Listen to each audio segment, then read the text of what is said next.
যারা স্বামীরা আছেন মাঝে মধ্যে স্ত্রীদের জন্য একটা চকলেট নিয়ে যাবেন, গিয়ে বলবেন আমার হালাল ইনকাম থেকে তোমার জন্য এনেছি। বিশ্বাস করেন আপনার সেই অন্তর থেকে দেওয়া একটা ছোট্ট চকলেটও উনি 1000 ভরি স্বর্ণ পাওয়ার চাইতে বেশি খুশি হবে। ভালো রেখে ভালো থাকা যায়, ভালো থাকার জন্য কষ্টে রাখলে ভালো থাকা যায়।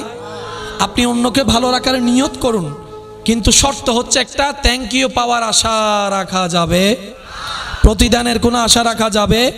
আপনি যখন আপনার রবের দিকে তাকিয়ে রবের বান্দাকে ভালো রাখবেন, সৃষ্টিকে ভালো রাখার নিয়ত করবেন, দেখবেন ওই বান্দার রব আপনাকে কোনো না কোনোভাবে সুখের ব্যবস্থা করে দিচ্ছে, শান্তির ব্যবস্থা করে দিচ্ছে, ইজ্জতের ব্যবস্থা করে দিচ্ছে। সুবহান।